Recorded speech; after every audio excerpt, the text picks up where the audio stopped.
Ayan, hello po. Tayo po ngayon ay nagluluto ng ating Bicol Express. Uy! Tumalsik.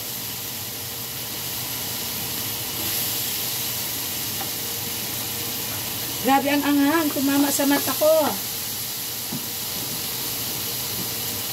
Ayan, lagyan na natin ng gata. Grabe, tumama sa mata ko.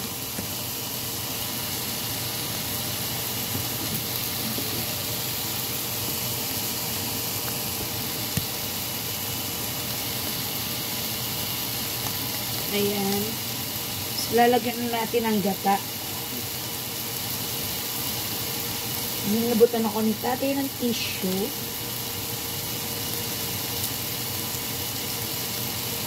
Ayan.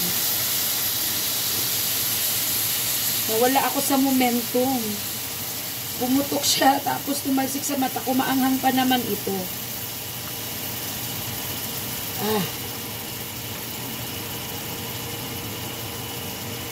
Yan. Binigyan ako ni tatay ng wipes. Wala akong dahon ng sili. So, therefore, ang ilalagay natin dito ay dahon ng malunggay. Ayan. 10 pesos na ang binili kong balaw or alamang dito. Ang balaw ang tawag namin. Tapos dito alamang. Sa Bicolano rin namin to binili. Ayan. Mas marami ang sahog kesa sa balaw. Sinipon tuloy ako. Diyos ko po.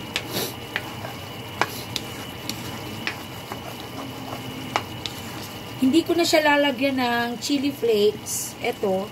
Kasi may sili na to. Siling labuyo at saka siling pangsigang. Siling haba. So, ayan. Nakaka-lurky. Pumutok siya at natamaan ang aking mata. So, ayan. Lalagyan natin ito maya-maya ng malunggay. Pahinaan natin ang apoy. Ayan. Paiigayin lang natin ng konti. So, haluin natin. Ayan. Medyo nagmamantika na ang ating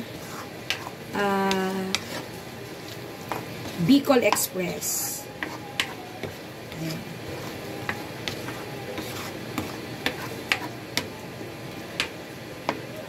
Ayan. Lakasan ko ng konti yung apoy.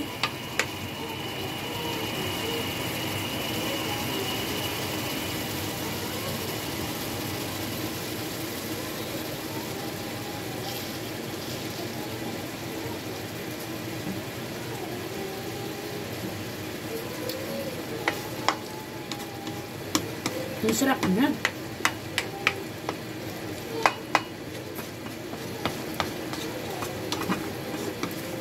Ayan. So, makikita ninyo talagang ano. Dito kasi, pag bumili ka ng Bicol Express nila, may sabaw.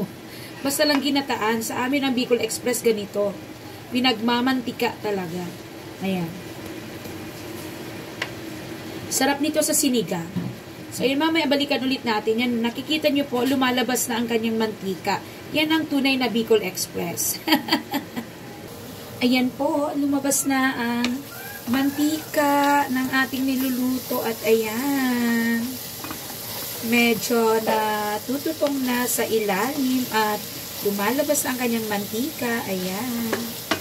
Ito na yung masarap na, na Bicol Express. So, lalagyan na natin siya ng malunggay.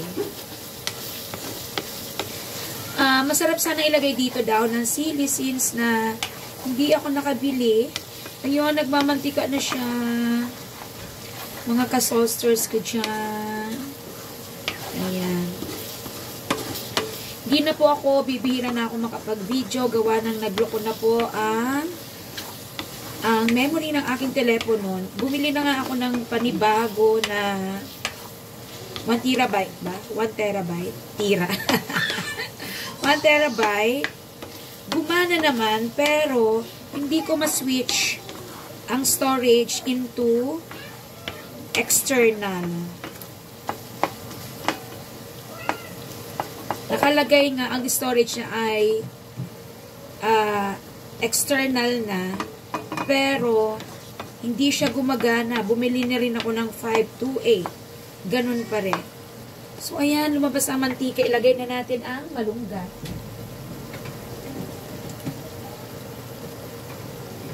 Lagi lang ako may stock ng malunggay dito. Ang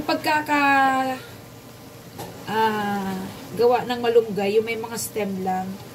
Kasi, lahat ng part ng malunggay na yan ay may halaga. Ayan. Lahat healthy yan. Yung iba kasi talagang dahon lang. Kami isinasama namin yung yung mga maliliit na, ano ba yan? Tangkay ba yan? Ayan. Ayan. Yan ang tunay na Bicol Express. Yung nagmamantika talaga. Masarap tong isama sa kamote. Isabay sa kamote. Iulam sa kamote. Sa saging saba. Sa taro or natong na kung tawagin. Yung mga nilaga nun, yung mga root crops. Ay, napakasarap po nito. So, yan na. Palutuin natin ng konti ang ating malunggay and that's it. That's all. Tapos na naman ang ating pagluto ng Bicol Express. So, kasabay na po nitong niluluto ko kasi yung sinigang. So, hindi ko na ipapakita. Nagluluto tayo ng sinigang. Kasi sabi ko nga, masarap ito na panimpla sa sinigang. And syempre, may saging saba tayo. Kasi ang mahal ng kamote. So, saging na saba ang mura.